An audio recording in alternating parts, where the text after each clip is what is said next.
नमस्कार, agenda today में आपका स्वागत है। मैं हूं अभिषेक। आज मैंने सूर्य से बस जरा सा यूं कहा, आपके साम्राज्य में इतना अंधेरा क्यों रहा। तमतमाकर वह दहाड़ा, मैं अकेला क्या करूं। तुम निकम्मों के लिए मैं ही भला कब तक मरूं। आकाश की आराधना के चक्करों में मत पड़ो। संग्राम यह घनघोर है, कुछ मैं लड़ूं कुछ तुम लड़ो। हिंदी के यशस्वी कवि बाल कवि बैरागी जी की इन पंक्तियों के साथ आइए शुरू करते हैं आज का कार्यक्रम। आज के कार्यक्रम में हर दिन की तरह हम आपको वो खबरें तो बताएंगे ही जो आपके दिन के एजेंडा को कारगर बनाने के लिए बहुत ज़रूरी हैं, साथ ही चर्चा और विश्लेषण उन ठोस मुद्दों पर जो आपकी ज़िंदगी को, आपके जीवन को प्रभावित करते हैं। तो सबसे पहले नज़र डाल लेते हैं क्या ताज़ा अपडेट्स हैं, क्या खबरें हैं। सबसे बड़ी खबर जो पिछले 20 दिन से हर रोज़ सुबह आती है, 20वें दिन भी पेट्रोल और डीजल के दाम बढ़े हैं। पेट्रोल 23 पैसे बढ़ा है और वह अब जयपुर में 87 रुपये 25 पैसे प्रति लीटर आपको मिलेगा। डीजल 17 पैसे बढ़ा है और जो जयपुर में भाव है डीजल का वह 80 रुपये 99 पैसे अब हो गया है। पिछले 20 दिन में हम टोटलिटी में देखें तो पेट्रोल 9 रुपये 46 पैसे बढ़ा है और डीजल 10 रुपये 65 पैसे। क्रूड ऑयल की कीमत पिछले 6 माह में 54% गिरी है, यानी आधा रह गया है। उसके बावजूद आपकी जेब को काटना लगातार जारी है। फरवरी में क्रूड ऑयल $55 प्रति बैरल था, तब पेट्रोल के दाम थे 71 रुपये प्रति लीटर। आज जून में $30 प्रति बैरल हैं, लेकिन पेट्रोल अभी मैंने जो बताया आपको 87 रुपये 25 पैसे। तो इस पर विवेचना की ज़रूरत है, हम कार्यक्रम में इस पर चर्चा करेंगे। सीबीएसई और आईसीएसई की 10वीं और 12वीं की परीक्षाएं निरस्त कर दी गई हैं। अब पिछली 3 परीक्षाओं के आंतरिक मूल्यांकन के आधार पर रिजल्ट तय होगा और 15 जुलाई तक नतीजे आ जाएंगे। चीन के मामलों में भारत चीन को लेकर सीमा पर तनातनी जारी है और भारत ने बहुत स्पष्ट कर दिया साफ शब्दों में कि चीन ने समझौते तोड़े हैं और यदि यही हाल रहा तो माहौल अभी और बिगड़ेगा। अमेरिका भी यूरोप से हटाकर अपनी फ़ौजों को अब एशिया में तैनात कर रहा है, चीन की इसी दादागिरी को मद्देनजर रखते हुए।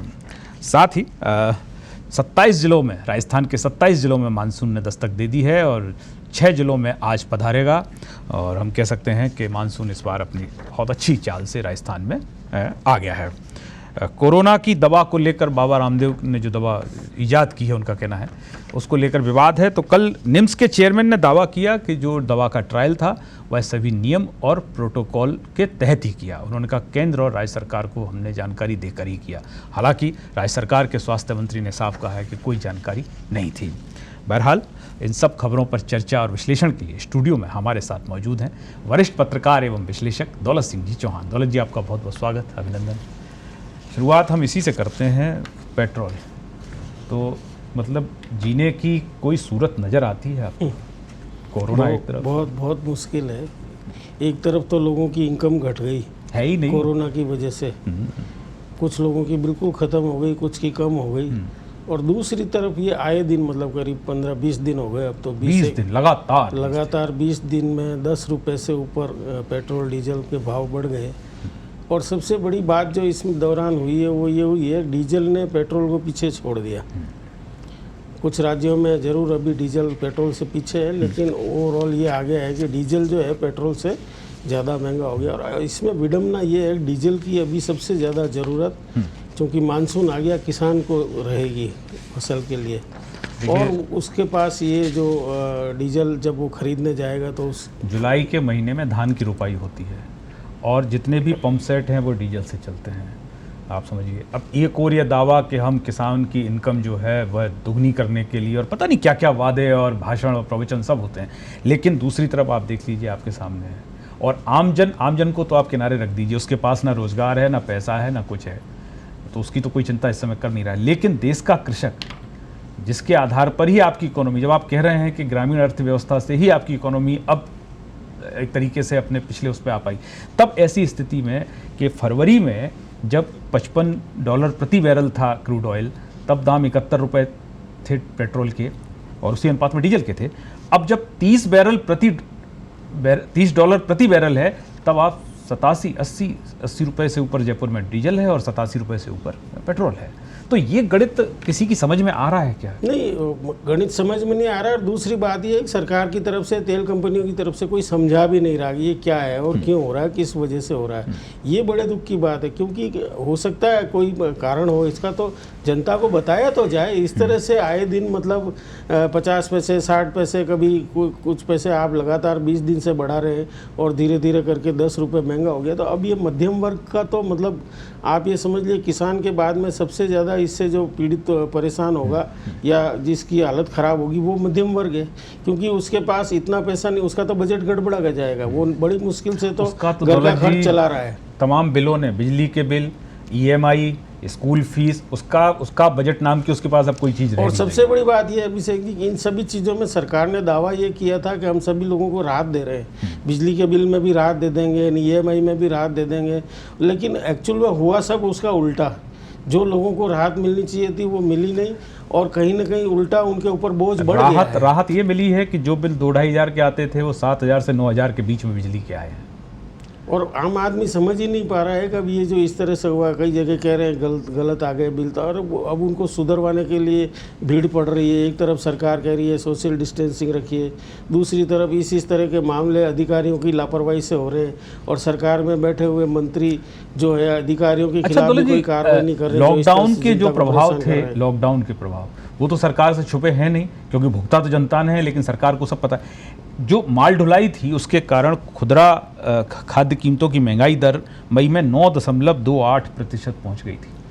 अब ये जो डीजल के दाम बढ़े हैं तो 15-20% दाम बढ़ोतरी इसका सभी पे हर चीज़ पे असर पड़ता है। डीजल पेट्रोल का हर वस्तु के भाव पे असर पड़ता है, और जो क्योंकि सारी चीज़ों की ढुलाई होती है, कहीं न कहीं पेट्रोल डीजल के भाव बढ़ते हैं, तो ऐसी कोई चीज़ नहीं बचती है आम आदमी के उपयोग की या रोज़मर्रा के उपयोग की जिसके भाव इसकी वजह से नहीं बढ़ते हों।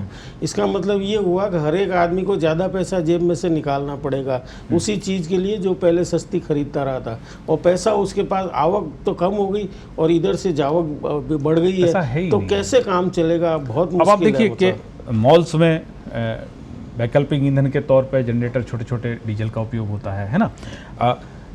ऑटोमोबाइल सेक्टर पहले ही डीजल की गाड़ियों को लेके बहुत चिंतित है, उनकी बिक्री पहले ही डीजल गाड़ियों की कम हो चुकी है। सभी जगह हालत ख़राब है, और जो मॉल में है चाहे दुकानदार है वो उनको भी इसकी मार झेलनी पड़ रही है, क्योंकि जब आदमी के पास पैसा नहीं होगा तो खरीदेगा नहीं तो दुकान नहीं चलेगी, मॉल नहीं चलेगा, तो नहीं चलेगा तो फिर तो दौलत जी, अब जैसे राज्यों के पास पेट्रोल और डीजल पर वेट है ना, वेट GST को लेकर आपके सामने है कि राज्यों को किस तरह पस्त कर दिया गया है। राज्यों के पास आय का कोई साधन नहीं है, तो हम यदि राज्य सरकार से भी कहें कि आप कुछ कम करिए तो उसकी भी तो सीमा होगी ना। वो कितना राज्य सरकार अपने जो राज्य सरकार बढ़ा ही नहीं पा रही है, क्योंकि रोज केंद्र से ही बढ़ रहा है। बीच में मौका मिला था तो राज्य सरकारों ने बढ़ा भी दिए थे, 2-2 रुपये मेरे को याद है कि 2 बार करके बढ़ाए गए पेट्रोल डीजल पे वैट।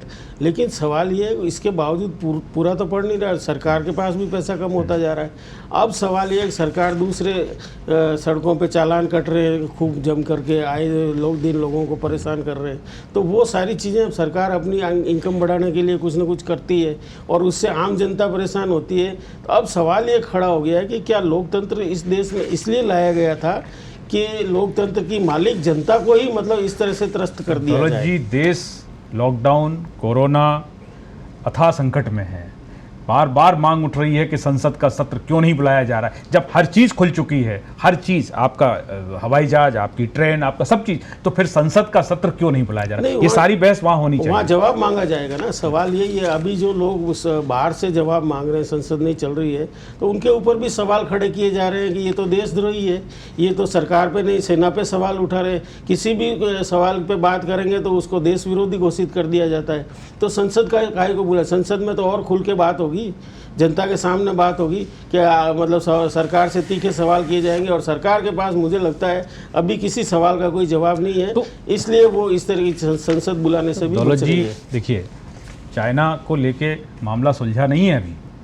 हम कह सकते हैं कि उस हिंसक झड़प के बाद वार्ताओं के दौर जारी हैं, लेकिन आप देखिए खबरें आज राजस्थान पत्रिका ने छापी है कि हर मोर्चे पर उसने खोल दिया है। सिक्किम, अरुणाचल, डेप्सांग और अब भूटान तो को ये भी लग रहा भड़का है दिया युद्ध उसने। होकर के रहेगा, और बिना युद्ध के मुझे नहीं लग रहा, या तो वो भारत को बिल्कुल दबा करके और कोई इस तरह का फैसला वो तो करवाएगा संभव चीन। नहीं है, देखिए, वो अगर वो संभव नहीं है तो आप अपने को युद्ध के लिए और तैयार रहना चाहिए, और युद्ध जब होगा तो हमारे ऊपर जो अभी हमारी स्थिति है हमारे देश की जनता की, वो और खराब होने वाली है। इसीलिए तो सदन का सत्र आहूत किया जाए, देश की जनता को बताया जाए, सब मिल बैठ के। ठीक है, सर्वदलीय बैठक तो हो गई, लेकिन सर्वोच्च सदन को तो बुलाया जाए। सर्वदलीय बैठक में अभी क्या हुआ, जो बात प्रधानमंत्री ने कही उसको बाद में प्रधानमंत्री का कार्यालय खंडन कर रहा है। तो ये तो बड़ी अजीब सी स्थितियां हैं, और अभी इनका जवाब मांगने का मतलब ये है कि आप देश का विरोध कर रहे हैं। ये बड़ी अजीब सी स्थिति होगी। आप सही सवाल पूछेंगे तो भी आप देश विरोधी हो जाएंगे। ये मतलब अजीब सी उलटफेर हो लेकिन गई है। देश विरोधी की बात तो ठीक है, आप कह रहे हैं कि वो आरोप, लेकिन सवाल यह है कि दोनों पार्टियां कर क्या रही हैं। लड़ना हमें चीन से है, लेकिन दोनों पार्टियां आपस में लड़ रही हैं। देखिए, भाजपा कह रही है कि राजीव गांधी फाउंडेशन को जो 90 लाख रुपए मिले उसका हिसाब दो, आपने क्यों लिया। और कांग्रेस कह रही है कि आपके बड़े अच्छे रिश्ते रहे हैं लगातार, आप चाइना को क्यों नहीं समझा रहे। तो ये वक्त है क्या इस तरीके के आरोप प्रत्यारोप? नहीं, हम एक बात मेरी समझ में नहीं आ रही है कि अब क्या कांग्रेस चाइना को समझा सकती है, जब आपके इतने अच्छे रिश्ते हैं चीन से। भारत के प्रधानमंत्री इतनी बार चीन जाके आए, चीन के राष्ट्रपति यहाँ हमारे भारत आए, कई सारे आयोजन हमने उनके लिए किए, वो सारी चीज़ें, संबंध तो अच्छे ही थे। और चीन से जब भी संबंध अच्छे होते हैं तभी तो वो धोखा करता है। तो नेहरू जी के समय से है, ये तो उसका इतिहास है। अब सवाल ये है कि दोनों पार्टियां जो आपस में लड़ रही है, इनको अब समझना पड़ेगा कि आपको कुछ समय के लिए अपनी राजनीति को अलग रख के देश के लिए सोचना पड़ेगा, चाहे कांग्रेस हो चाहे भारतीय जनता पार्टी हो। एक दूसरे पर आरोप लगाने से दुनिया में आपका मखौल हो रहा है।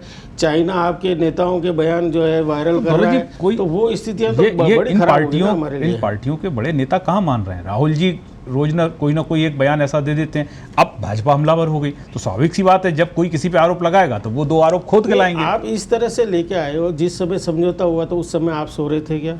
या आप इतने समय से सत्ता में हो, आपने अभी तक जांच क्यों नहीं कराई?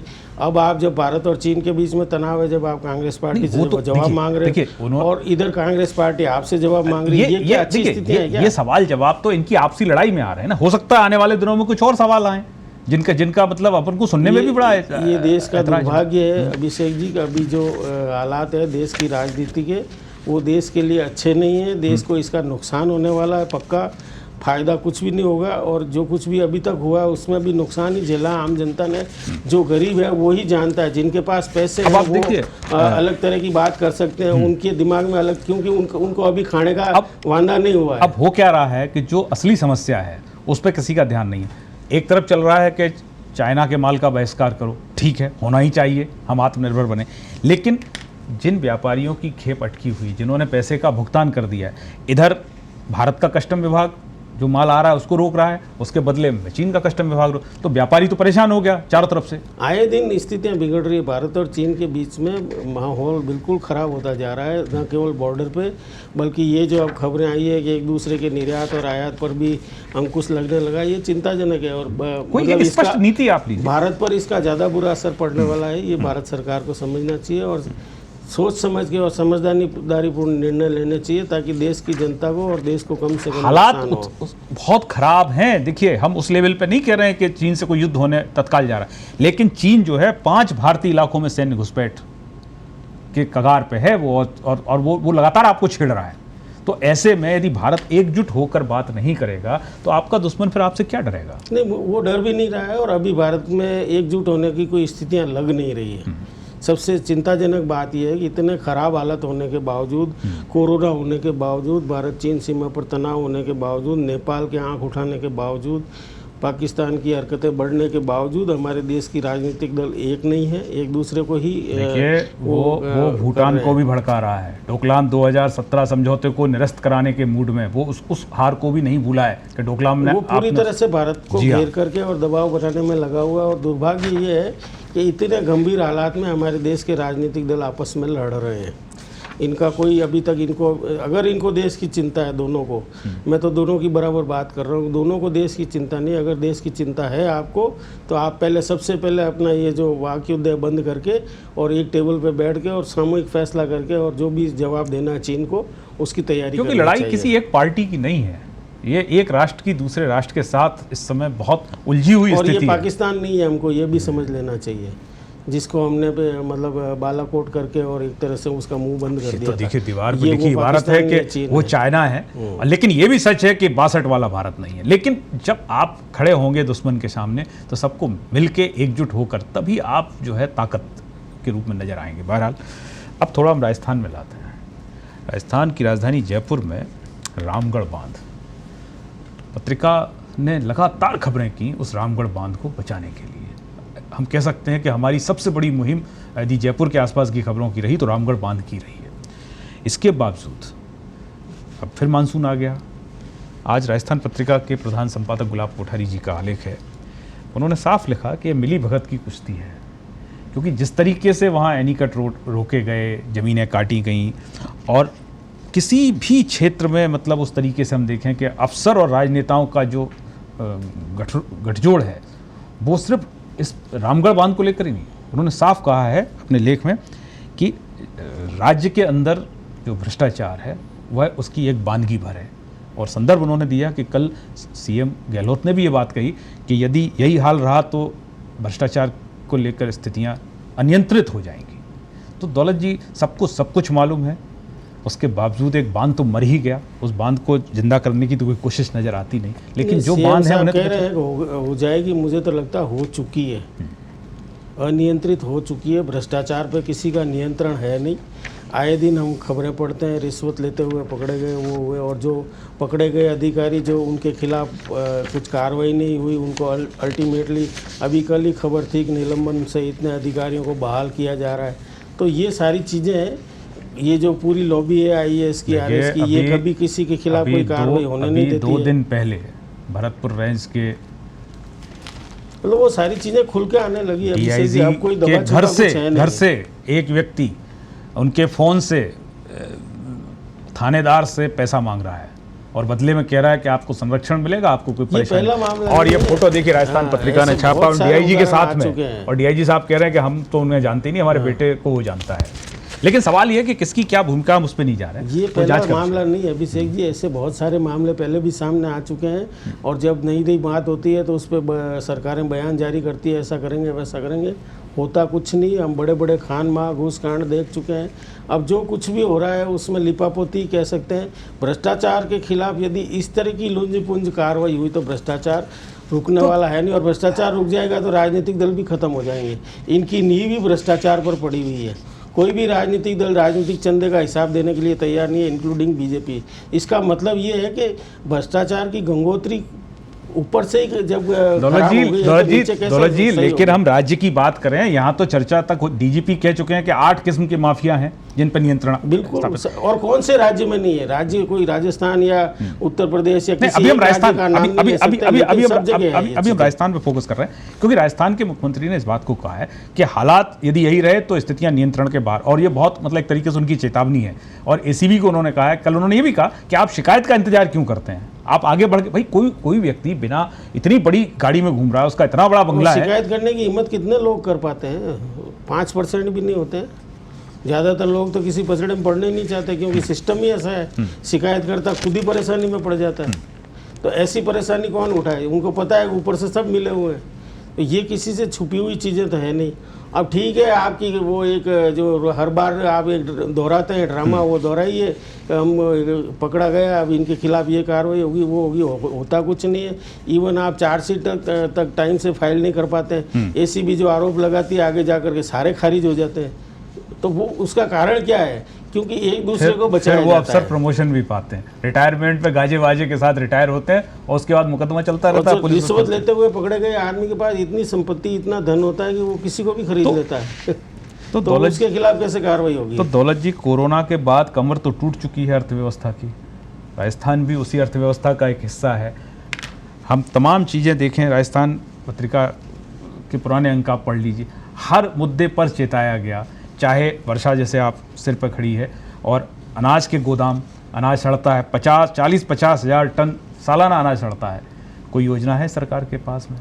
कोई योजना नहीं है। और ये सबसे चिंता की बात ये है कि ये हर साल होता है, उसके बावजूद कोई योजना नहीं। बातें खूब होती है, ये करेंगे, भंडारण गृह बनाएंगे, गांव-गांव में ये जो सामान रखने के होते हैं उसके वो सब शीतल केंद्र वो बनाएंगे, लेकिन करता कोई कुछ नहीं है। बातें सब हो जाती है। हर बरसात में ये किसानों का लाखों करोड़ों रुपए का नुकसान होता है, उनको वापस कुछ मिलता और नहीं, उसकी गाड़ी कमाई, खून पसीने की कमाई पानी में चली जाती है। ये स्थितियाँ हर बार हो रही है। तो मुझे लगता है कि अब ये जो हमारा सिस्टम है उसको बहुत ओवरऑयलिंग की ज़रूरत है।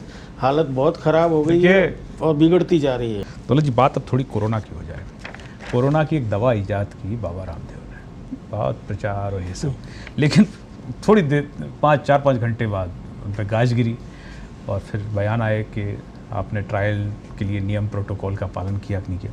राजस्थान के स्वास्थ्य मंत्री ने कल बहुत स्पष्ट कहा था कि राज्य सरकार को जानकारी में नहीं रखा गया है, तो नहीं, उन्होंने तो ये दावा किया कि ऐसा कोई ट्रायल हुआ ही नहीं। लेकिन अब ये ट्रायल जयपुर में जहाँ हुआ, जिस मेडिकल कॉलेज में, वो निम्स, उनके चेयरमैन ने दावा किया कि सारे नियम प्रोटोकॉल के तहत ट्रायल किया है और उन्होंने कहा है विश्व में सबसे अच्छी डबल ब्लाइंड ट्रायल प्रक्रिया हमने प्रयोग में ली है और केंद्र सरकार और राज्य सरकार को जानकारी में रख के ट्रायल किया। तो अब ये इसके बीच में मतलब नहीं, क्या कुछ नहीं। राज्य सरकार ने तो कल निम्स के डायरेक्टर को नोटिस भेजा है कि आपने बिना सरकार की अनुमति के प्रोटोकॉल का उल्लंघन करके और ट्रायल किया है। आप 3 दिन में अपना स्पष्टीकरण दीजिए कि आपने ऐसा क्यों किया है। तो अब वो एक तरफ तो नोटिस है, दूसरी तरफ मंत्री जी का बयान था कि निम्स में ट्रायल हुआ नहीं। अब आज निम्स के डायरेक्टर ने कह दिया ट्रायल हुआ और नियमों के तहत राजस्थान हुआ। पत्रिका ने छापा इसको, देखिए मैं यही तो कह रहा हूँ ना, इतना विरोधाभास पैदा हो गया। तो फिर इसकी जांच होनी चाहिए कि जांच तो चलेगी और मतलब उसमें से लेकिन एक निष्पक्ष जांच होनी चाहिए कि कौन झूठ बोल रहा है। स्वाभाविक है, कोई एक तो झूठ बोल रहा है, निकलना कुछ है नहीं। ये सारी चीज़ें 2-4 दिन चर्चा में आके ख़त्म हो जाएगी।